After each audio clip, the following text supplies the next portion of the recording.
시청자 여러분 안녕하세요. 오늘 고성국TV가 정치, 사회 현안에 대한 여론조사 보고서 영남권을 조사했습니다. 한국여론평판연구소에 의뢰해서 조사를 했는데요. 64% 윤석열 대통령에 대한 영남권 지지율이 64%가 나왔습니다. 물론 자세한 내용을 또 소개하겠지만요. 영남권에서 64%의 지지율이 나왔다는 것은 많은 것을 의미하고 있습니다. 그럼 여러분이 이러겠죠. 항상 그랬던 거 아니야? 안 그랬습니다. 자, 이 내용도 소개할 거고요. 오늘 윤상현 의원께서 조기 대선이라는 허황된 꿈에 김칫국이 남아나지 않는다 라고 페이스북에 글을 쓰시면서 오늘 많은 기사가 회자되었습니다. 뿐만이 아니라 국민의힘에서 조기 대선 지지율 조사하지 마라라는 입장까지 나왔습니다. 자, 형사 25부에 배당되었습니다. 형사 25부에 배당된 것도 여러 가지 의미를 가지고 있는데요. 그 부분도 살펴보겠습니다. 오늘은 윤상현 의원님을 모시고 저희가 방송을 할 건데요. 아무래도 눈길 때문에 지금 조금 늦어지시는 것 같습니다. 도착하시는 대로 바로 방송 스튜디오로 모시겠습니다. 여러분, 오늘 윤상현 의원께서 기자회견 하신 거 혹시 보셨습니까? 기자회견 내용을 보시면요. 기자회견에서 윤상현 의원께서 두세 가지를 이야기를 하셨는데요. 특히 헌재 재판관들 스스로 알아서 물러가라라는 이야기까지 하셨습니다. 여러분 어떠십니까? 용기 내어서 이야기해 주시는 분이 계시다는 것에서 어떤 생각을 하고 계십니까? 윤상현 의원께서 도착하시면 방송에 바로 들어오실 건데요. 여러분 윤상현 의원에게 여쭤보고 싶은 거나 아니면은 응원하고 싶은 거나 또는 격려하고 싶은 거 아니면 바라는 거 등등을 다 댓글로 남겨주시기를 부탁드리겠습니다. 오시면은 그 내용을 방송을 하겠습니다. 자, 여러분 지금요.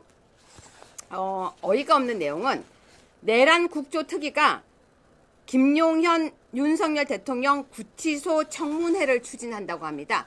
구치소에 가서 청문회를 추진하겠다고 하는 말도 안 되는 이야기까지 나왔습니다.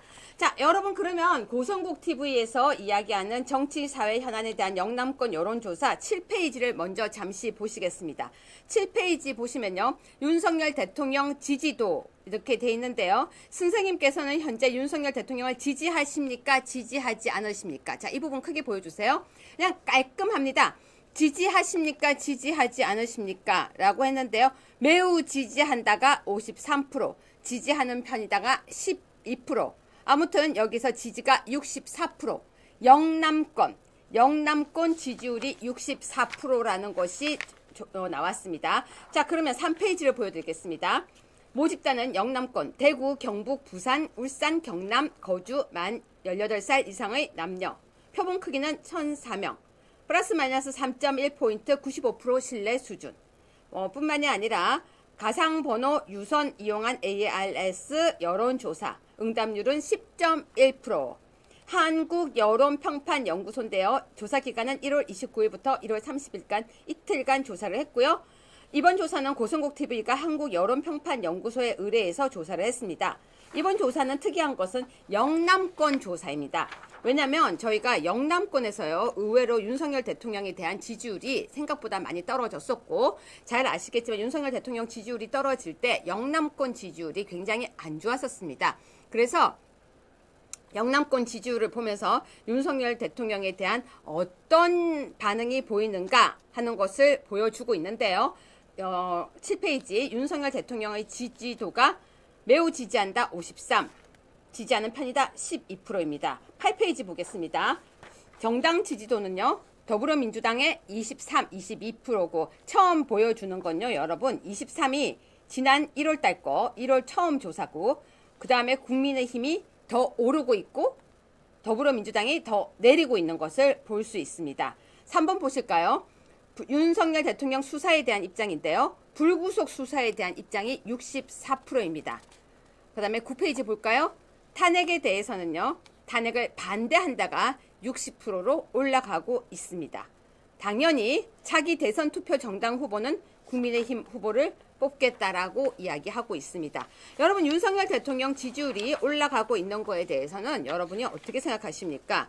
윤석열 대통령 지지율이 올라가니까요. 4번 뉴스 보겠습니다. 4번 뉴스에서 이렇게 이야기를 하고 있습니다. 윤석열 대통령 지지율 상승에 침묵 깬 대통령실이라고 기사를 아예 제목을 달고 있습니다.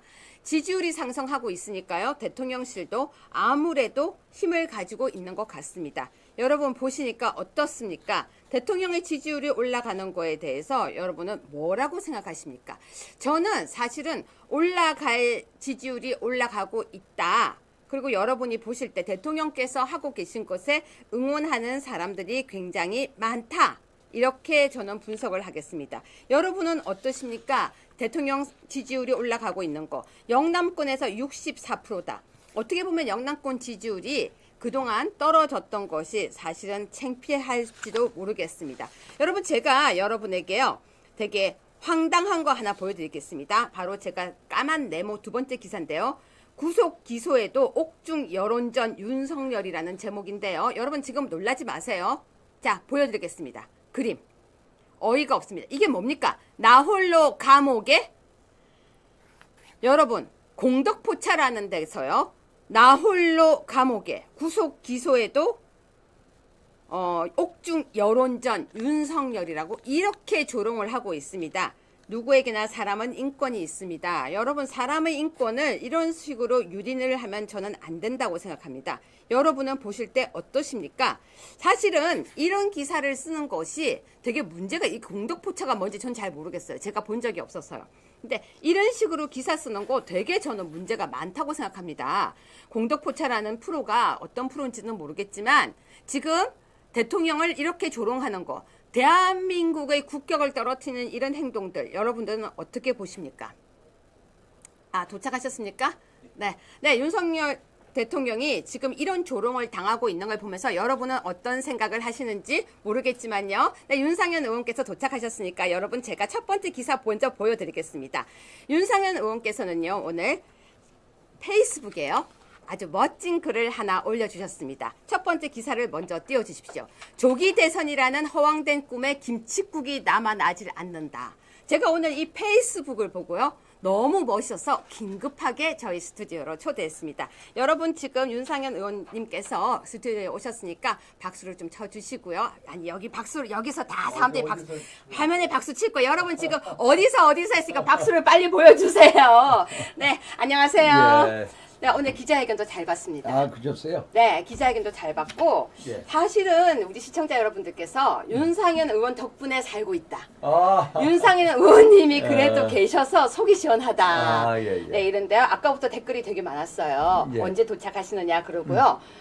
질문을 지금 오늘 너무너무 많이 하고 싶대. 지금 박수 치잖아요. 뭐든지 하세요. 네, 박수 치잖아요, 지금. 제가 뭐든지 다 말씀드릴게요. 네, 일단 오늘 질문이 많으니까 빠르게 질문을 여쭤보겠습니다. 오늘 이 페이스북 조기 대선이라는 허황된 꿈에 김칫국이 남아나지 않는다. 어쩜 이렇게 멋진 페이스북을 쓰셨습니까? 아니, 지금 야당 또 탄핵 동조 세력이 자꾸 조기 대선을 기정사실하고 있잖아요. 그렇죠. 지지율 조사하고요. 그리고 또 우리 진영에 있는 분들, 우리 네. 당에 있는 분들도 그거에 좀 보조를 맞추는 분들이 있어요. 아니 그만두고 나가겠다고 얘기하고 있고. 그래서 야, 그런 식으로 하면 결국 정치권에서 조기 대선이 화두가 되고 우리 쪽에서도 그거에 대해서 맞장구 치면 어떻게 되겠습니까? 헌재 탄핵 하나만 하잖아. 당연하죠. 그래서 이걸 이런 식으로 야당에 쳐놓은 프레임에 빠지면 안 된다. 네. 우리가 거기서 조기 대선에 김칫국도 먹지 마라. 네. 마시지 마라. 이런 의미로 제가 했는데 제가 아침에 내렸는데 공교롭게도 우리 권영세 비대위원장도 또 한 말씀 하셨다고요. 그러니까 마이크 좀 가까이 가져가 달라고. 예, 예. 예, 이거 마이크를요. 제가 이렇게 하겠습니다. 네, 이렇게 좀 당기겠습니다. 그래서 권영세 비대위원장께서도 제가 아침에 냈는데 네. 또 한 말씀 하셨다고 그러시더라고요. 네, 그것도 오늘 찾아볼 겁니다. 예. 그런데 오늘 기자회견도 하셨어요. 기자회견은 뭐 했냐면은 네. 이제 2월 12번 3일, 띄워주세요. 2월 3일 다음 주 월요일 날 네. 이제 국회 우원식 국회의장이 네. 이제 헌법재판관 후보자 민당이 단독으로 인사청문회에서 통과시킨 40여 네. 헌재 재판관 후보자를 임명 안 하는 부작위라고 그래요. 부작위가 소위 말해서 이게 잘못된 거냐 아니냐 우연이냐 아니냐에 대해서 네. 판단을 2월 3일 날 헌재가 내리는데 이미 결정은 나 있어요. 그렇죠. 헌재 사람들은 당연히 40여 기를 헌재 멤버로 해야 된다 이렇게 주장을 할 거예요. 2월 네. 3일 날. 네. 그래서 2월 3일 그렇게 하지 마라. 네. 마은혁 후보자라는 사람은 이 사람이 원래 인민노련이라고요. 네. 인천민주노동자연맹이라는 데에서 막스 레닌주의 네. 이거에서 신봉하던 사람입니다. 막스 레닌주의를 네. 통해서 사회 변혁을 꿈꾸던 사람. 네. 거기에서 이론 분야를 전담했던 분이고요. 네. 그리고 이 사람이 1997년도인가 이제 판사 임용이 됩니다. 좀 네. 30대 중반의 나이에 임용이 돼서 이 사람의 판결을 보면 네. 친민노총, 민노총. 친민노총의 어떤 판결을 주도합니다. 그래서 지금 헌재 재판소 소장 대행이 문영배라는 사람인데 네. 2010년도에 우리법연구회 회장을 하면서 하는 얘기가 내가 우리법연구회에서 가장 왼쪽에 있다라고 하는데 이 마은혁이라는 사람은 문영배보다 훨씬 더 왼쪽에 있는 사람이다. 정말 심각하네요. 정말 심각하다. 네. 막스 레닌주의 신봉자였습니다. 네, 네. 그래서 그래서 또 진보 정당을 꿈꾸는 사람이고 이런 사람이 또 헌재 재판관으로 들어오면은 네. 도대체 우리법 연구가 몇 명입니까? 문영배도 우리법 연구회지 또 정계선도 그렇지 이미선도 그렇대지 또 여기도 그렇지 소위 말해서 그러면은 지금 법관이 지금 3,000명 정도 됩니다. 그렇죠. 3,000명 중에 우리법 연구회 5% 정도 근데 그게 다 모여 있네요, 지금. 다 모여 있어. 네. 거의 과반 가까이 되잖아요. 마흔여까지. 네. 그럼 이게 하나만 하지. 이 사람들의 판결은 진영에 입각한 판결을 할 수밖에 없어. 사실 이런 사람들이 1987년 60항쟁 이후에 네. 이 소위 말해서 좌파 쪽에 있는 이 사회주의 혁명을 꿈꾸던 사람들이 89년도에 애국적 사회 진출론의 떼제를 만들고 어떤 결정적 시기에 혁명을 하겠다라는 생각을 가지고 진지를 구축하자 해서 진지전을 구축하지 완전히 않았습니까? 구축을 한 거네요. 진지전을 구축한 게 그래서 1991년도인가 전교조 만들죠. 네. 1995년 민노총 만들죠. 네. 또 언론계 들어가죠. 한번 보십시오. 뭐 MBC 같은데 막 네. 민노총 민원연 주도로 이 좌파 언론 어딘지 아십니까? 아시잖아요. 다 알죠. 국회에 가서 아침에 운동하다 보면 민당 의원들은 MBC만 봅니다. 아, 그래요? MBC만 아, 실제로 MBC 보고 MBC만 있어요? 보여. 그러니까 MBC가 일종의 지령을 내리는 건지 그것만 보고 있거든요. 그게 언론에는 그런 식으로 들어갑니다. 뭐 한겨레로 가든지 예를 들어서 네. 또 한번 보세요. 판사 이런데 네. 들어가지 않습니까? 그렇죠. 그래가지고 우리법 연구회 만들고 네. 그래서 각 분야에 네. 이런 식으로 결정적 시기에 혁명하겠다는 분들이 많이 들어가 있거든요. 네. 그래서 이런 생각을 가졌던 사람 중에 하나가 마은혁이다. 막스 레닌주의를 신봉하는 사람이었다. 그래서 이런 사람이 헌재에 들어오는 것은 우리 헌재의 정책 중립성, 공정성을 담보하는데 전혀 도움이 안 된다. 그래서 마은혁 후보자는 본인이 직접 사퇴해라.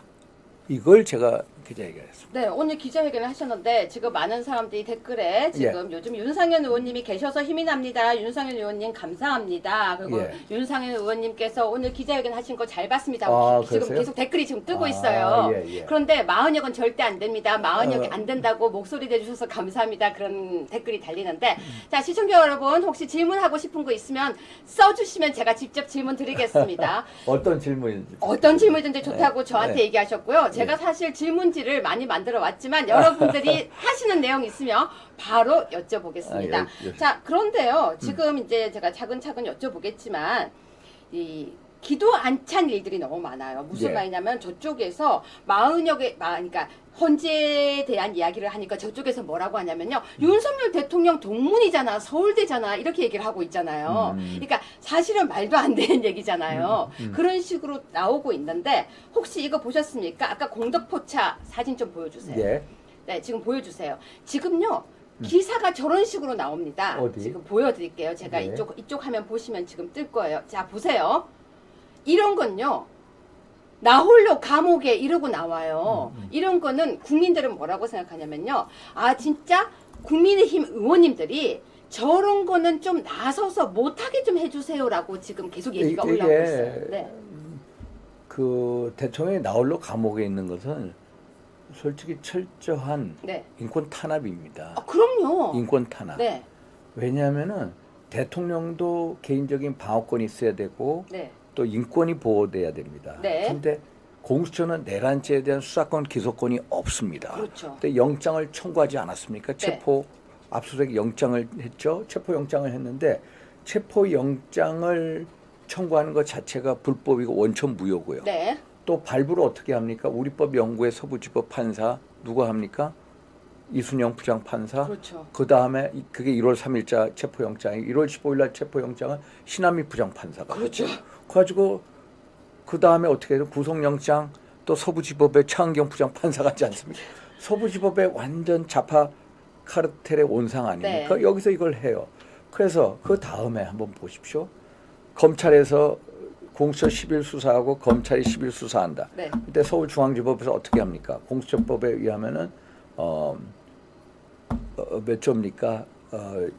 21조. 네. 21조인가 24조에 보면은 수사는 수사하고 수사만 했으면 기소는 검찰에 넘겨라라는 게 서울중앙지검을 통해서 중앙지법에 가라는 게 있죠. 공수처법 24조죠. 24조인데 그래서 검찰에서 수사를 하려고 구속영장, 기한영장을 하니까 이건 말이 안 된다 해가지고 중앙지법에서 불허를 했죠. 네. 그럼 보통 불허를 하면은 그냥 석방을 시켜줘야 됩니다. 그렇죠. 그런데 또 신청을 해. 바로 4시간 만에 바로 종천 의원도 이런 경우는 처음이라고 합니다. 검찰에 20년 있던 분들도 구속 기한을 연장하는데 불허가 되고 다시 연장하는 거는 처음 있는 네. 일이라는 거예요. 또 불허를 해서 그러면 당연히 보내줘야 됩니다. 네. 석방시켜야 됩니다. 이게 검사의 역할입니다. 검사라는 거는요. 그럼요. 기본적으로 공소를 제기하는 소추 기관이자 네. 또 한면으로는 검사라는 제도가 1789년 불란서 혁명 이후에 생겨가지고 인권 탄압을 막는 인권을 위해서. 보호하는 인권 보호기관이 검사거든요. 네. 그러면 당연히 검찰에서는 석방시켜줘야 되는 거예요. 근데 구속을 하면서 기소까지 해버린 거예요. 그래서 조사도 안 했어요. 조사도 못했죠. 네. 그러면 이게 어떻게 되느냐.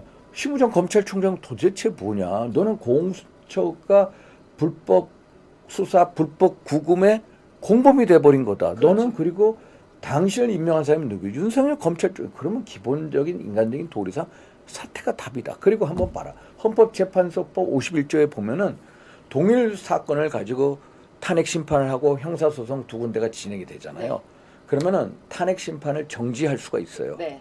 정지하죠. 그렇죠. 그러면 두 가지를 하지 말라는 겁니다. 그러면 적어도 이런 상황 속에서 제가 검찰총장이라면은 탄핵 심판이 진행이 되면은 적어도 여기는 중지시켜야 돼. 아니면 탄핵이라도. 그러니까 탄핵을 중지시키든 그러면 탄핵 심판을 중지시키는지 네. 여기 수사를 중지시키는지 해야 되거든요. 재판. 근데 이걸 안 하는 거야. 그러니까 이 심우정 검찰총장은 사퇴를 했는 게 본인의 명예를 위해서 좋아하는데 안 했잖아요. 그렇죠. 그래서 결국은 이게 기본적으로 탄핵 심판이 잘못된 거다. 그렇죠. 대통령 닉슨 대통령 1972년 네. 워터게이트 사건 있지 않습니까? 그 닉슨 주변에 있는 분들이 워터게이트 있는 DNC 데모크라틱 내셔널 컨벤션이라고 해가지고 민당 전국위원회 사람들의 대화를 도청하지 않습니까? 그렇죠. 그걸 가지고 탄핵 심판 절차에 들어가는데 아치볼드 칵스라는 특별검사를 임명하고 또 그 사람이 그만두고 해가지고 상원에서 네. 탄핵 마지막 결정적인 투표를 하기 전까지 2년이 걸립니다. 그렇죠. 그 전에 사퇴를 하죠. 그럼 우리나라도 당연히 대통령의 헌법과 절차적인 민주주의를 위해서 국회에서 이걸 논의를 했어야 됩니다. 정치적 탄핵 절차 12월 14일 들어가기 전에. 그럼요. 그럼 대통령이 내란죄가 아니다라고 말씀하시면 정말로 제가 국회의원들한테 호소한 게 야, 적어도 우리가 대통령 우리가 모셔서 그렇죠. 선택한 또 국민이 선출한 대통령이면은 이분이 이렇게 나오면 우리 내부적으로 내란죄인지 아닌지 형법 87조 91조 위반인지 우리가 연구도 해보고 아니 많은 허영 교수님 뭐 이인호 교수님 이호선 학자들이? 교수님 다 이게 헌법 77조 위헌이 아니라고 통칭이란 사법 자제 대상이라고 그러고 내란죄가 아니라고 얘기하는데 우리는 왜 가만히 있느냐. 그렇죠. 이런 식으로 제가 얘기를 했거든요. 맞아요. 그래서 적어도 이런 절차를 거쳐야 되는 게 잘못된 거고 그러면은 국회 탄핵 소추 절차도 듀 프로세스 절차적 민주주의가 안 돼 있는 거고요. 지금 이 공수처가 나서서 네. 소위 예를 들어서 체포영장 청구한 거 발부 집행도 전부 불법이고 그 불법에 같이 기생해서 공범력하는 게 검찰이고. 그렇죠. 그러면 대통령의 방어권, 인권 보호는 완전히 사라져 버린 거고요. 그래서 나홀로 감옥에 이걸 딱 보는 순간 대통령의 인권 탄압입니다. 그럼요. 인권 침해입니다. 그래서 대통령께서도 그 1월 15일 공수처에 출두하기 전에 이런 말씀을 하시잖아요. 이게 나만의 문제가 아니라 그렇죠. 대한민국 모든 국민의 문제가 될 수 있다. 이걸 그날 밝히시더라고요. 저한테. 이게 야, 검사 생활 내가 30년 이상 했는데 이렇게 한 번도 경험하신 걸 못했다. 그러니까 이 정도인 줄은 몰랐다는 이 정도인 줄은 거죠. 본인이 당해보니까 이 정도인 줄은 몰랐다는 거예요. 대통령도 당하는데. 대통령 당하는데 일반 서민 얼마나 당했겠느냐. 그래서 우리가 체포영장 왔을 때 1월 3일 날 제가 현장에 가서 이거를 받아들이지 못한다고 하지 않았습니까? 이게 불법 영장을 받아주는 것 자체가 대한민국 법치주의를 무너뜨리는데 우리가 일조하기 때문이고 그날도 1월 15일 날도 2차 체포영장 집행할 때 우리가 안 하려고 했지만은 공수처나 경찰 젊은 분들, 경호처 젊은 분들에게 유혈 충돌 사태를 방지하기 위해서 나가신 거고 그래서 나홀로 감옥에 이것은 대통령의 인권 탄압이고 맞습니다. 결국 대통령의 어떤 법적 방어권을 보장하지 못하는 거. 그래서 대한민국 법치주의가 무너진 사례가 이거다. 네. 그래서 시청자분들께서 무슨 얘기를 하시냐면 이런 뉴스를 보면 속이 터져서 잠이 안 온다는 거예요. 근데 사실 우리가 할 수 있는 게 거의 없잖아요. 일반 국민들은 할 수 있는 게 없어요. 그러니까 진짜 답답해서 예를 들어서 관제 앞에 가 있거나 아니면 광화문 가는 것밖에 없는데 너무 답답했다. 그러고 있는데 딱 윤상현이라는 분이 정말로 등장을 할 때 우리가 하고 싶은 이야기를 다 해주신다는 느낌이 들었대요. 그리고 이때까지 알고 있던 윤상현 의원님이 이렇게 광야에 서 있는 모습을 우리는 못 봤다. 표현이 좀 사실 제가 이제 수도권에서 이제 광야에 선 모습을 사실은 못 봤잖아요. 뭐 이제 중진위원 하고 있지 않습니까? 그런데 저는 대통령하고 호용호제하고 개인적으로 이제 좀 늦게 만났습니다. 2013년도 제가 원내석 부대표 할 때 그때부터 인연이 있었어요. 아니야, 인연이 있었는데 국정원 댓글 수사 팀의 팀장으로 오지 않았습니까? 그래서 어떤 분이 막 이러고 국회에서 이러면서 뭐 윤상현 원내석 부대표가 국정원 댓글 그 개수가 2,333개였습니다. 그걸 외우고 계세요? 그걸 얘기를 한 거예요. 그래서 제가 들은 정보를 가지고 했는데 그 정보를 어떻게 아냐? 수사 기밀인데 하면서 저에 대해서 얘기해요. 그래서 저거 대단한 분이다 해가지고 한번 만나려고 했는데 그때 13년에 못 만났다가 제가 2016년, 2020년 무소속 나가지 않았습니까? 2020년 무소속 나갔다가 복당할 때까지 1년 한 반 정도 걸립니다. 근데 대통령이 입당하신 다음에 제가 복당하는 날 저를 찾으신 거예요. 그래서 남자답게 만났는데 저는 정말로 형으로 생각합니다. 대통령을. 나이 차이가 몇 살? 2살 차이인데요. 2살 차이 나세요? 근데 나이가 훨씬 많이 차이 나이 보자. 근데 그 첫에 만나면서 야 완전히 나하고 비슷한 사람 있네. 같은 집안. 그건 아니에요. 그건 아니구나. 아닌데, 사람들이 지금 댓글에 같은 집안 아니냐고 하는데 이게 통이 너무 큰 거라. 그래가지고 저는 이 여의도 바닥에 정말로 저하고 비슷한 통을 가지고 있는 사람을 만나고 싶었는데 정말 그런 분을 만난 거예요. 그래서 그날 둘이서 한 8시간이 같이 있었습니다. 처음 만나서? 8시간. 그래서 우리 이 남자들끼리 일종의 뭐 의형제? 격식 의형제도 맺고 그래서 너는 내 동생이다. 그렇게 친해졌어요. 그런데 우리가 알고 있는 것보다 더 친하시네요. 그래서 근데 제가 이제 그 당시에 선거법 재판이 있어가지고 이제 캠프에 직접적으로 그걸 안 하고 옆에서 많이 했습니다. 전략 짜고. 그래서 제가 2개의 축을 만들어서 정말로 외연 확장의 그런 것도 말씀을 드리고 안철수 의원도 자리 같이 하고 당시 이준석 대표하고 자리하고 그러면서 전략 같은 거는 많이 짰고 게다가 이제 이 쓴소리를 많이 했어요. 재작년에 어떤 이상민 장관 사건, 이준석 하면서 아, 그러셨구나. 제가 이제 대통령한테 올바른 소리를 참 많이 했습니다. 그럼 항상 이렇게 달콤한 이야기 하시는 아, 역할이 저는 아니라 아닙니다. 정말로 이게 순소리 많이 했습니다. 친가족처럼 이건 순소리 많이 해서 비운의 핵심을 불렸습니다. 재작년에. 비운의 핵심입니다. 뭐 하태경, 김근식, 최재형, 안철수. 저한테 얘기합니다. 제가 얘기 먼저 좀 해달라고. 그러면 제가 치고 나면 하고. 네. 그러다가 이제 제가 재작년에 너 왜 그러냐 도대체. 나는 형님을 위해서 그럽니다. 그래서 둘이서 만나서 얘기하고 그래서 총선에서 지고 나서 야 결국 대통령이 제가 말씀드린 게 맞다는 걸 그러네요. 많이 느끼셨고요.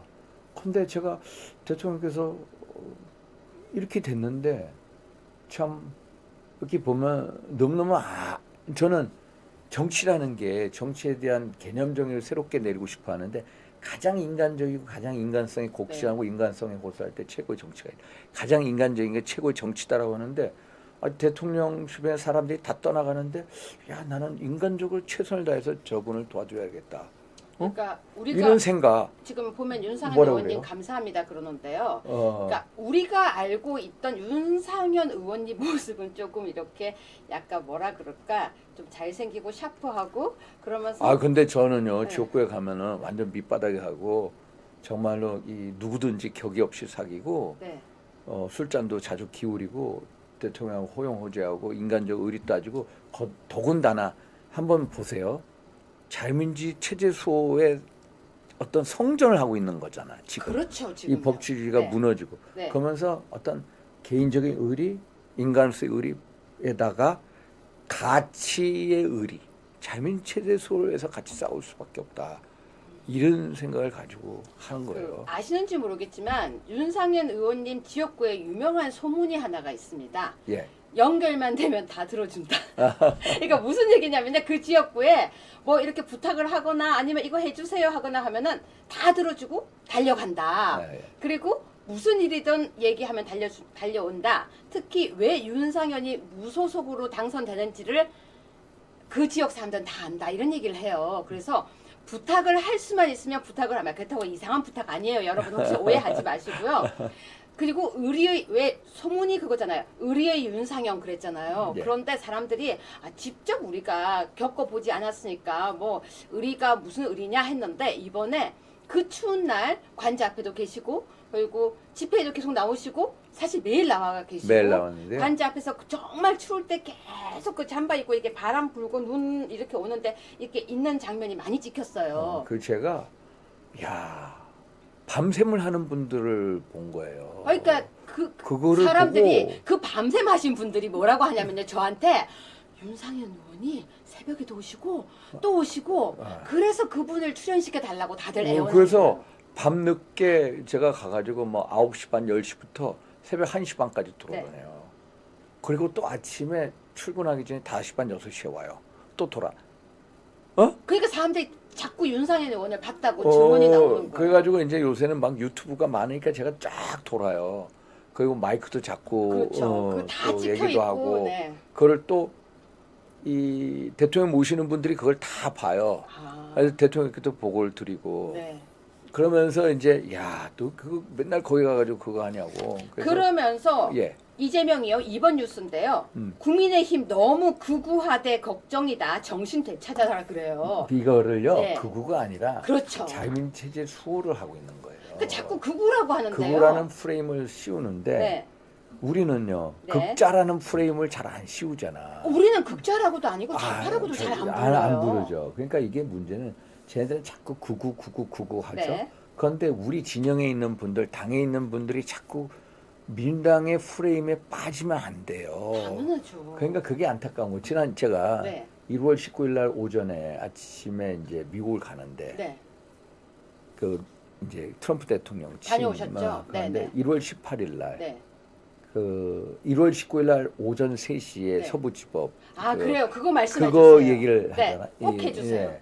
소위 말해서 뭐 점거 사태가 폭력 점거 사태가 있는데 그렇죠.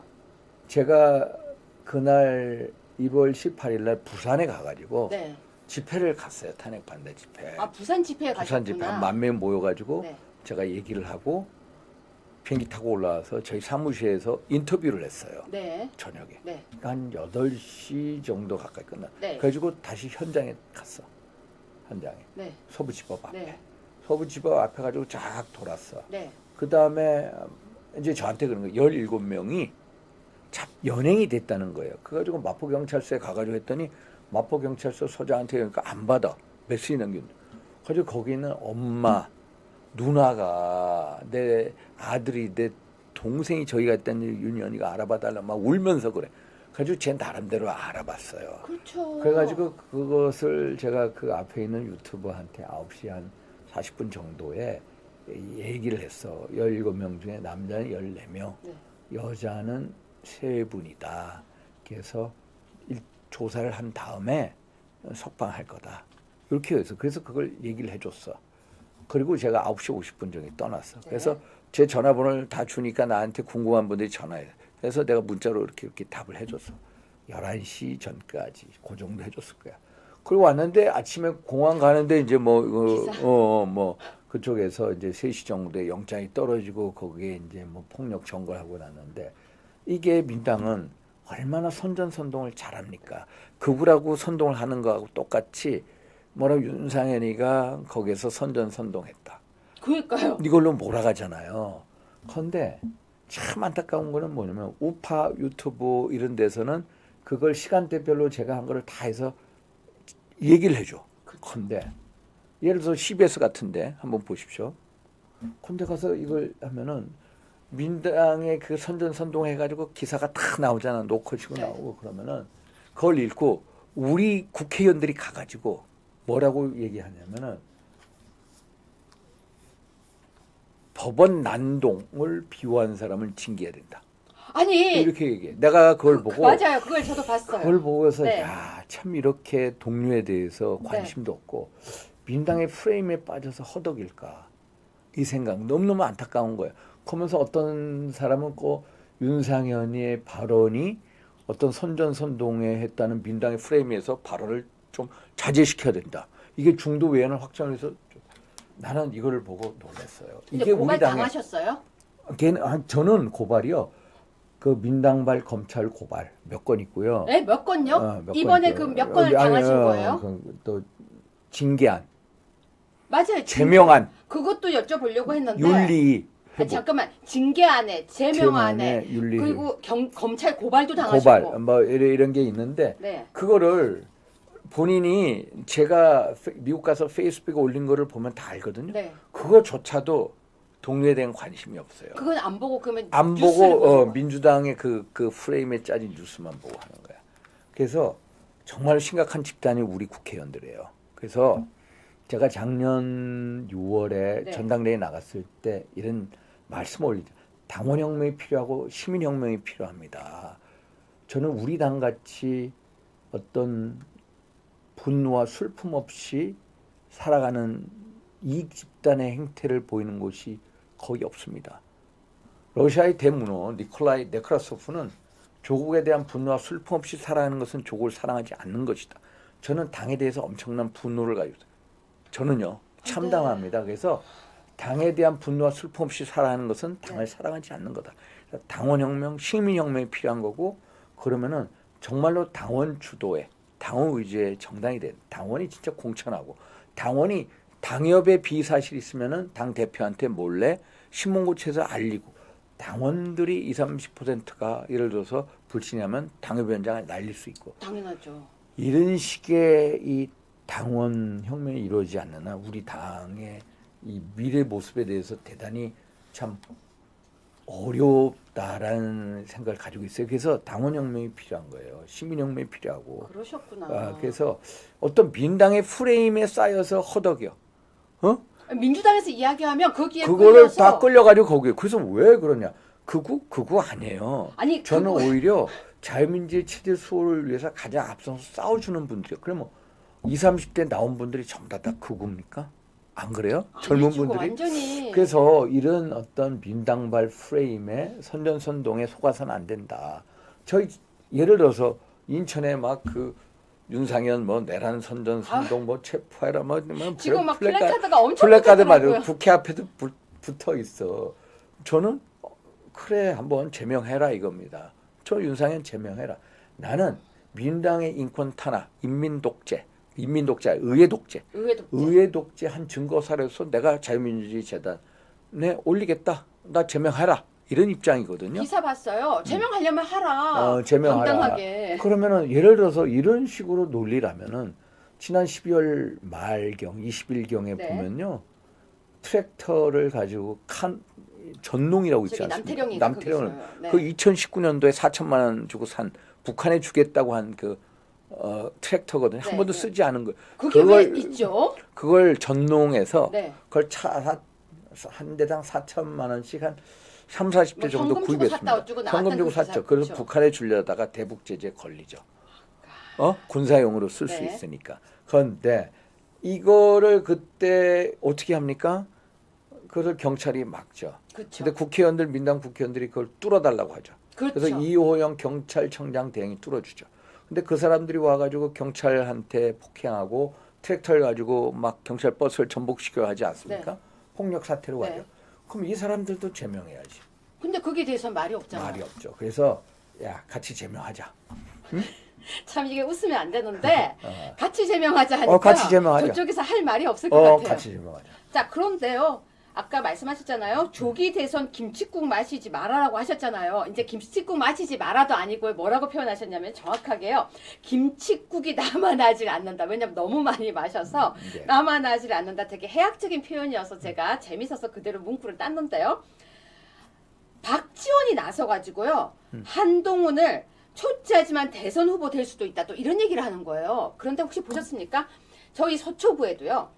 한동훈 지지자 모임 해가지고요. 한동훈 다시 오십시오. 플래카드가 지금 다 붙기 시작했어요. 자, 이걸 어떻게 생각하십니까? 저는 가능성 거의 없다라고 봐요. 네. 제가 정치라는 게 네.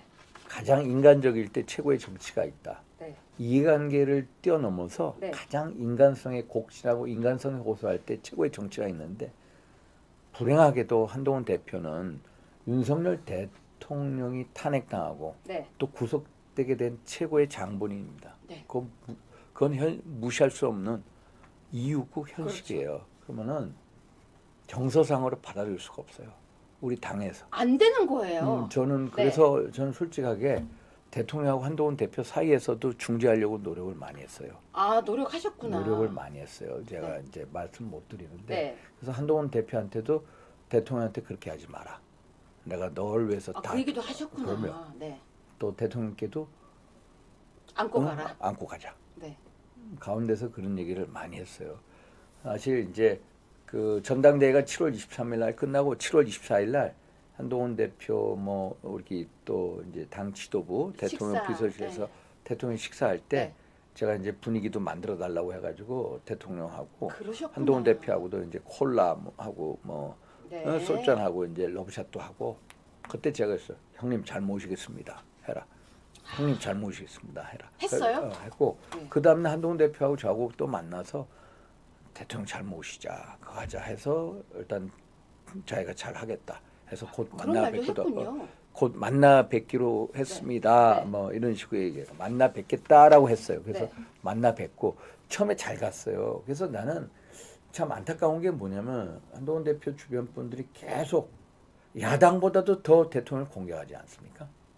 아니, 정도를 넘어섰다니까요. 그래서 이 세 사람이 있어요. 그러니까 그거는 그래서 제가 우리가 모라토리엄 하자. 네. 솔직히 이거 까는 건 내부적인 모라토리엄. 그쪽에서도 대통령실에서 한동훈 대표 까고 여기 한동훈 대표 측근도 대통령 까고 네. 이거를 모라토리엄 네. 중단하자. 좋네요. 이 선언도 하자 했는데 안 했어. 안 했군요. 신뢰 회복의 첫 걸음은 주변에 있는 분들부터 우리가 모라토리엄 선언하는 거다. 근데 그게 안 받아들여졌어요. 서로 다 멈추자고 했는데 그게 안 됐군요. 안 됐어요. 그래서 자, 했는데 정말로 안타깝네요. 그래서 결국은 제가 보기에는 이게 이제 그 뭐냐 박지원 대표는 일종의 이제 우리를 이제 디바이드하기 위한 네. 하나의 이제 전략이다. 우리를 그렇죠. 분열시키기 위한 하나의 전략이다. 그런데 우리 당원분들이 너무 잘 아세요. 근데 그 와중에 혹시 보셨어요? 유시민과 홍준표가 토론이 있었어요. 네, 예. 거기에서 11번 뉴스인데요. 예. 하필이면 또 홍준표 시장이 박정희는 내란죄다 이렇게 또 얘기를 해. 내란죄, 유는 아냐 이렇게 또 이야기를 한 거. 저기 기사 보시면 저기 있는데요.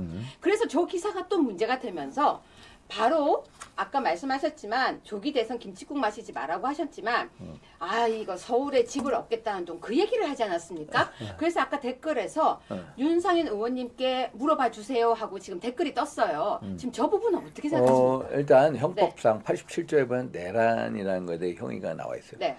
국토를 참전하고 참절이라는 게 뭐 어느 일정 이 구역을 네. 완전 지배하는 걸 참절한다고 그렇죠. 그래요. 완전히 국토를 차지하는 참전, 거죠. 국헌을 네. 문란의 목적으로 폭동을 일으키는 게 네. 형법 87조에 나와 그렇죠. 있는 이제 내란의 요건인데 한번 생각해 보세요. 현직 대통령이 네. 국헌을 문란을 목적으로 상식적으로 내란할 수 있을까? 한번 물어보세요. 상식적으로 대통령이 국헌을 문란을 목적으로 내란할 수 있을까? 그건 아니라고 보잖아. 아 그럼요. 네. 이게 제가 헌법학자들만 내란죄는 아니고요. 네. 그러면은 박정희 대통령의 그건 뭐냐? 박정희 대통령이 1961년 5.16 혁명을 하죠. 네. 5.16에 대해서 어떤 거냐? 이제 이거는 대통령이 아니죠. 대통령이 네. 아니죠. 그러니까 육군 소장이죠. 박정희 소장이 이제 일종의 자격이 다른 거죠. 네, 네. 일종의 꾸데타라는 거죠. 꾸데타. 이제 불란서 말로. 네. 그러면은 박정희 대통령은 5.16을 이제 왜 했느냐 한번 보십시오. 첫째, 우리가 박정희 대통령이 그 당시 어떤 장면 정권 하에서 어떤 부정부패 만연, 네. 정책 혼란, 또 이북으로부터의 어떤 그 공산주의 위협, 또 이런 목적, 부정부패 일소, 공산주의의 위협, 네. 또 나라의 어떤 기강 확립을 가지고 했어. 네. 이런 목적으로 했어요.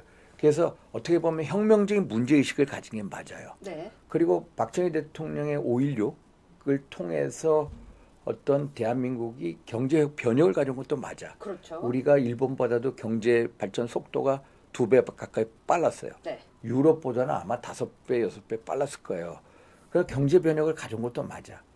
그러니까 혁명적인 변혁을 가져왔어. 그러나 5.16이라는 그 사태 자체는 군사정변이 맞아요. 네. 군사정변.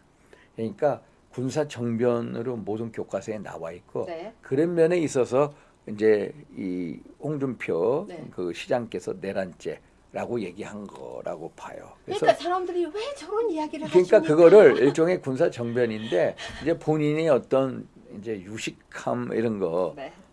예, 그렇게 넘어갈게요. 이런 네. 걸 자, 보여. 그런데 이 예. 와중에 예. 분명히 아까 말씀하실 때 이준석 의원하고도 중재를 하셨다고 하셨는데 이준석 의원은 윤석열 지지자들 구치소에 모여서 절하자 제사상이냐 이렇게 또 너들어댄 거예요. 7번 뉴스인데 사실은 많은 사람들이 지금 서울 구치소 앞에 가서 애타는 마음으로 지금 있어요. 지금 거기서 애타게 있고 또 설날에 우리 당협위원장들도 가 있고 그랬는데 그걸 보고 제사상이냐라고 이야기를 근데 하는데 우리 이준석 대표는 네. 한마디로 이제 당에서 쫓겨나지 않았습니까? 네. 그러니까 정치라는 게 기본적으로 저는 이제 네. 덧셈 정치를 주장하고 네.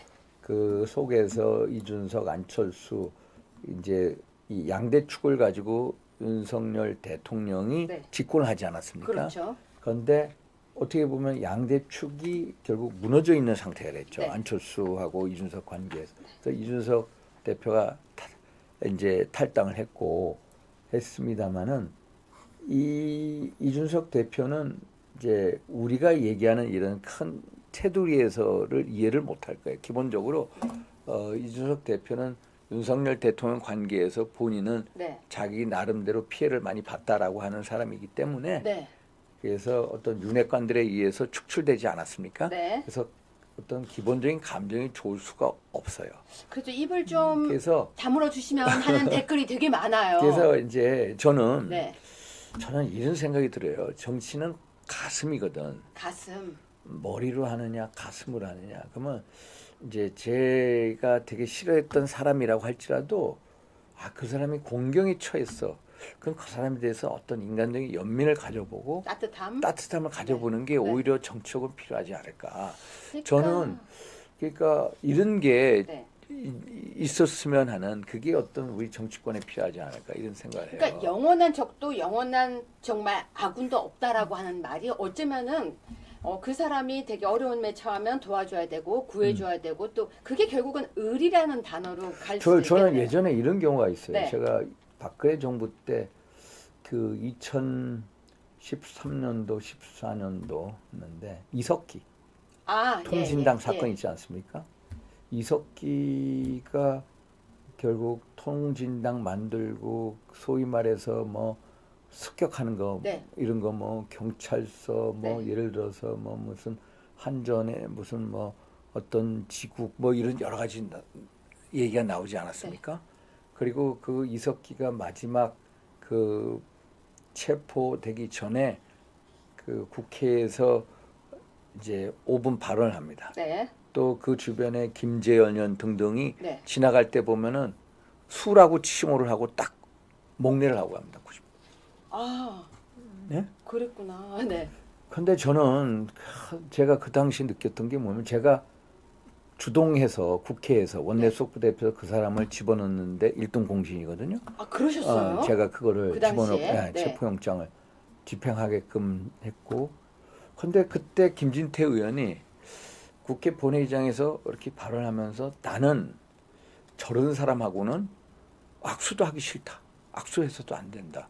물론 이제 체제수호 싸움에서 그러는 건데 저는 딱 그 얘기를 듣는 순간 야 동시대를 살아오면서 한 사람은 우리 사회의 체제를 지키려고 하고 한 사람은 체제를 무너뜨리려고 하는 네. 그 사이에 보면 어떻게 동시에 살아오면서 어떻게 이런 다른 생각을 할까? 어떻게 보면 이게 시대의 아픔 아닌가? 우리 시대의 아픔 이런 생각까지는 막 드는 거예요. 그러셨구나. 그래서 저는 악수를 오히려 가서 악수를 했어요. 서로 그 사람 이제 그 당시에 네. 했는데 그래서 나는 정치를 하면서 네. 필요한 게 가슴이냐 머리냐. 네. 윤석열 대통령 아주 가슴으로 정치하는 스타일이고요. 아, 겪어보니까 그러십니까? 한동훈 대표는 머리로 하는 스타일이고. 네. 그래서 제가 보기에는 정치는 기본적으로 가슴이 있어야 될 것 같아요. 제가 여의도 정치 오래 하면서. 그래서 그 옛날에 한동훈 당대표 시절에 자기는 여의도 방언을 하지 않겠다라고 했죠. 근데 그 여의도 방언을 하지 않대. 검사 생활 할 때, 법무장관 할 때는 그게 통했어요. 그렇죠. 그러나 들어오신 다음에는 여의도의 방언을 알고 들어오면 여기에 법도 따라야 돼요. 여의도의 방언을 알고 본인을 알아들어야죠. 좀 조정하는 노력이 있었으면 하는 그런 안타까움이 있고요. 그래서 이준석 네. 대표가 이제 어떤 물론 본인이 윤핵관들에 의해서 축출이 됐지만은 네네. 그래도 좀 더 이 정치에 대한 본질 그러면서 어떤 이 어떤 그렇죠. 인간에 대한 연민 이런 걸 가지면서 가졌으면 어떨까 하는 생각이 들어요.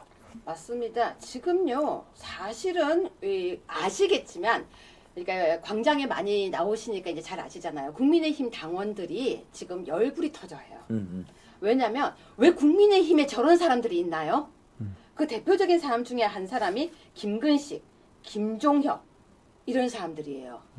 보면은 김근식은 윤 대통령 변호인들 국힘당 아니다 이런 이야기를 떠들고 있고요. 또 김웅은 윤 메시지로 순교자 행세 보수 망치려는 물귀신인가 이렇게 얘기하고요. 자기들이 보수라고 이야기를 하면서 윤석열 대통령을 완전히 지금 당에서 나가라. 윤석열 대통령이 분리돼야 된다 이렇게 얘기를 하고 있거든요. 국민들이 많이 특히 당원들이 많이 하는 질문이 뭐냐면요. 왜 저런 사람들이 저기 할보치나요? 이런 질문들이에요. 그러니까 이제 같은 당에서 다른 생각하신 분이 많이 있는 것은 뭐 다양성의 면에 있어서 좋은 면도 있습니다만은 헌법 77조에 대한 해석 예를 들어서 대통령이 전시사변 이에 준한 국가 비상 사태 때 군사상 필요에 의해서 비상계엄을 선포할 수 있다 됐는데 이제 선뜻 이게 전시냐 사변이냐 이에 준한 국가 비상 사태라는 거에서 동의를 못하는 거예요. 그렇죠. 그리고 군인들이 오지 않았습니까? 거기서 막 군대가 이제 그 본회의장에 들어가려고 막 일단은 본관 건물에 들어가고 이런 걸 보지 않았습니까? 그러니까 이게 저도 선뜻 비상계엄에서 동의를 못하고 이게 어떻게 일어나 네. 이렇게 했는데 사실 헌법 77조에 대한 해석 권한은 네. 이제 많은 헌법학자들이 그거에 대해서는 대통령의 전속 고유 권한이다. 네. 비상대권이다라고 얘기를 하고 있거든요. 네. 그래서 대통령의 국가위기 사태 느끼는 인식의 강도하고 우리들하고 다른 거예요. 그렇죠. 그런 면에 있어서 그래서 저는 이제 그런 분들도 있지만 그래서 좀 더 시야를 넓게 야 내가 대통령이면 어떻게 했을까? 민주당이 이 현 정부 들어서서 29차례 탄핵안을 맞아요. 발의를 하고 또 특검 폭주하고 입법 폭주해서 껐다가면 이재명 표 뭐 지역 화폐법 뭐 포퓰리즘 법안 해가지고 지금 이 최상목 대통령 권한대행이 37차례 거부권 행사를 하게 네. 지금까지만 걷다가 또 예산안 677조 4천억 했는데 4조 몇 천억을 마음대로 깎아버리고 대통령실 특활비는 영원으로 만들고 예를 들어서 문재인 대통령의 특활비가 96억이었거든요. 그 검찰, 경찰 또 감사원 특활비 영원으로 만들고 이런 어떤 여러 가지 있죠. 폭주죠. 소위 말해서 의회 독재를 했지. 그거에 대해서 대통령이 느끼는 강도 훨씬 더 세다는 거. 그래서 이 분들이 선뜻 생각하는 게 군대가 오니까 예를 들어서 뭐 5.16이라든지 5.17 이걸 생각하는 거예요. 네, 네, 머릿속에. 근데 머릿속에. 네. 그러니까 이게 도저히 상상이 안 되는 거지. 근데 이 대통령 입장이 뭘까? 제가 얘기도 해보면은 이 국가가 이 하드웨어가 멀쩡하다. 정상 국가. 그러나 내부의 이 시스템, 이 기본적인 소프트웨어는 너무 형편없다. 그래서 5.17식의 비상계엄이 아니라 전속 고유 권한으로서 현 상황의 위험성에 대해서 주권자인 국민에 직접 알리고 싶었다. 그러니까 일종의 연성계엄. 우리는 딱 생각하면 비상계엄이라면은 경성계엄, 5.17, 5.16만 생각하는데 연성계엄을 생각했던 거고 그거에 대한 판단은 이제 헌재에서 하는 거고 이런 상황인데 그래서 이제 야당에서 이것은 뭐 불법이고 위헌이고 위법이고 탁 프레임 치지 않았습니까? 그에 대해서 헌재 재판이 남아 있지 않습니까? 그러면 예를 들어서 이재명 대표는 뭐예요? 그럼요. 그래서 단군 이래 최대 비리 범이죠. 정과가 4개, 정과- 재판이 5개. 재판 5개, 12개 혐의에 예를 들어서 대장동 예를 들어서 네. 배임 액수만 4,895억 원이죠. 성남 FC 뇌물 액수만 얼마입니까? 133억이죠. 그러면 단군 이래 최대 비리 사범 아닙니까? 아니, 비교가 안 될 정도인데. 그런데 네. 그래서 우리가 이제 민주당에 쳐놓은 프레임에 너무 우리가 빠져서는 안 된다. 맞습니다. 경계해야 된다. 이런 말씀드립니다. 자, 이제 예. 시청자 여러분들께서 예, 댓글이 얼마 엄청 했어요? 많았어요. 이제 10분 정도 남았습니다. 아, 예, 근데 벌써 50분이 지났는데 이야기를 듣다 보니까 예. 사실 저도 이렇게 넋을 빼고 있었어요. 왜냐하면은 제가 모르는 얘기도 많았고 예. 또 사람 윤상현 의원이 생각보다 더 따뜻하고 다정한데 최고의 장점을 가지신 분이시네요. 공감 능력이 엄청나신 분이네요. 전 오늘 처음 깨달았어요. 그래서 윤상현 의원께서 지금 윤석열 대통령을 구하기에 나섰구나 생각이 들었는데요. 댓글 보니까 윤상현 의원님 이렇게 멋진 줄 몰랐어요. 너무 감사합니다. 파이팅. 윤상현 의원님 함께하고 대통령님을 보좌하고 지켜주세요. 예. 정말 오늘 댓글이 다 칭찬 일색이었는데요. 이제 정말 중요한 질문들을 하겠습니다. 윤석열 대통령이 일단 구속돼 계신데 이 상태로 계속 계시면 안 되잖아요. 예. 사실은 나오셔야 되잖아요. 그렇죠? 네. 근데 석방시킬 방법이 현실적으로는 그러니까 당장 석방될 수 있는 방법이 현실적으로는 딱 3가지가 있더라고요. 제가 이제 형사법을 전공한 박사 교수로서 3가지인데 첫 번째는 이제는 구속 적부심 이런 게 안 돼요. 이제는 할 수 있는 게 보석이죠. 두 번째는요. 구속 취소라는 게 있어요. 그리고 3번째는 구속 집행 정지가 있어요. 그런데 구속 집행 정지는 신청권자 제한이 없어요. 그래서 혹시 윤석열 대통령의 구속 집행 정지를 윤상현 의원님이 앞장서서 한번 해주실 수가 있을지 당연히 할 그걸 수가 있죠. 하시면은 시청자들께서도 저부터도 따라 같이 할 거예요. 당연히 그러니까 구속집행 정지를 신청할 수가 있는데 딜레이로 좀 했으면 어떨까 하는 구속집행 정지 네, 구속 집행 정지입니다. 정지를 신청할 수가 있는데 네. 이제 구속 취소나 구속 집행 정지 그러니까 보석은요. 신청권자가 따로 있고요. 구속 취소도 안 되는데 구속 집행 정지는 우리가 누구라도 할 수 있어요. 우리가 당연히 신청할 수가 있죠. 네, 그래서 사실은 이 요건이 간명한데요. 담당 판사가 결정만 하면 되는데 이게 상당한 사유가 있으면 충분해요. 그래서 우리가 나서서 해보면 어떨까라고 생각하면서 우리 윤상현 의원님이 딱 오시면은 그 의견을 드려보려고. 구속 집행 정지든 네. 아니면은 뭐 보석이든 네. 일단 우리 변호인 분들은 보석을 네, 거기서는 그걸 하고. 신청하려고 그러고요. 네. 지금 오늘 서울중앙지법 형사 25부 지기현 부장판사 네. 이제 배당이 됐습니다. 그렇죠. 다 같은 사건들이라서. 배당이 그렇죠. 돼가지고 네. 그러면 그거에 대해서 우리가 변호인들이 보석 신청을 하고 그렇죠. 재판부에다가 네. 그러면 이게 결국 이 서부지법하고 중앙지법이 좀 다르잖아요. 결이 좀 다르죠. 결이 다르고 네. 중앙지법에서 아마 이게 공수처가 내란죄에 대한 수사권 기소권이 없고 네. 거기서 영장을 청구하고 그렇죠. 구속영장을 발부받고 네. 또 검찰이 또 거기에 올라타서 네. 같이 한 거에 대해서 이게 불법을 자행하지 않았습니까? 네. 이거에 대해서 아마 올바른 판단이 내려지지 않을까. 그래서 맞습니다. 결국에는 이게 하나하나 따지면은 이게 공소기각이 돼야 되는 거예요. 공소기각. 사실은 예. 지금 많은 사람들이 그 얘기도 해요. 절차상 문제가 있고 하자가 있으니까 헌재에서 공소기각 가능 아니 헌재가 아니라 실제 재판에서 공소기각의 가능성이 있다. 그런데 저기 보세요. 저기 슈퍼챗 보세요. 윤상현 의원님 대통령님과 함께해 주셔서 감사합니다라고 슈퍼챗까지 쏴주셨습니다. 아이고, 샤넬님 감사합니다. 예. 네. 그런데 지금 보석도 그렇지만 우리 국민들이 있다는 모습을 보여주기 위해서는 이제 공소기각까지 가기에는 시간이 걸리니까 당장 대통령을 석방할 수 있는 방법으로 구속 집행 정지를 윤상현 의원님이 먼저 앞장서서 손을 들어주시면 우리가 따라서 하겠다라고 사람들은 생각을 하는 겁니다. 그렇게 하죠.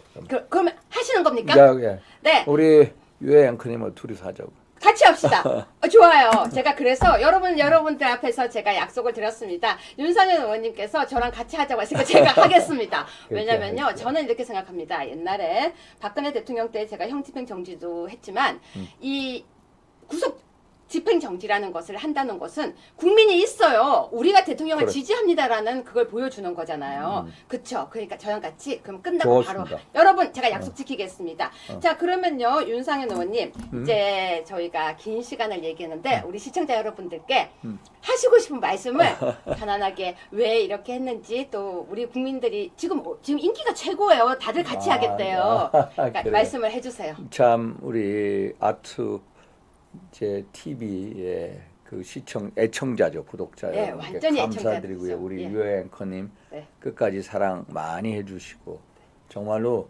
애국 시민 여러분들이 계셔서 대통령의 많은 의안을 받고 계시다. 그럼요. 대통령께서 계속 하시는 말씀이 자유민주주의를 위해서 싸우겠다 이런 말씀하시잖아요. 네. 그러니까 자유라는 게 대통령 말씀입니다만 자유라는 건 의지와 책임의식을 망각하면 네. 안 된다. 그 그럼요. 자리에 포퓰리즘과 전체주의가 파고들었다.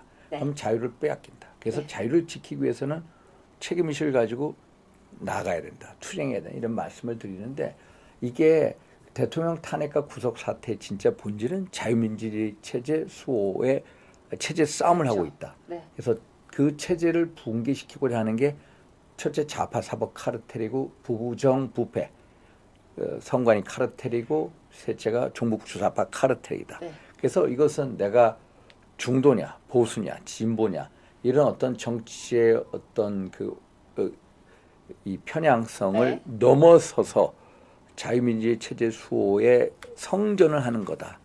그래서 이 대한민국의 자유민주주의를 우리가 지키기 위해서 우리 선조나 애국지사 얼마나 많은 피와 땀과 눈물을 흘리셨습니까? 네. 그래서 우리가 그 아름다운 자유민주주의를 지키기 위해서 싸움을 하고 있는 거고 또 그것을 우리가 제대로 지켜서 우리 후손들에게 물려줄 역사적 책무가 있다. 그래서 대통령이나 저나 우리 유해 앵커님은 다 같이 자유민주체제 수호를 위해서 싸워달라. 우리 애국 시민분들께도 싸워주십시오 하는 부탁의 말씀드리고 싶습니다. 댓글 몇 개 소개해드리겠습니다. 살이 많이 빠지셨습니다. 아, 예. 광장에서 만났는데 너무 예. 살이 빠져서 걱정이 됩니다. 이런 댓글이 있었고요. 또 윤석열 대통령을 접경 가시고 나면 면회 가시고 나면 다시 아투TV에 나오셔서 네, 제가 이야기 좀 다음 주에 또 나와서 아 그럼 다음 주에 또 나오시다. 다음 주에 제가 자, 갑니다. 약속을 좀 해주세요. 다음 주에 그럼 출연해서 이야기를 해주신다고. 날짜는 못 정해도. 일단은 이제 우리 네. 지도부분들이 가신다고 그렇죠. 하니까 예우상 그분들이 먼저 가셔야 되고요. 그 다음에 제가 갔다 오려고 그러고. 네.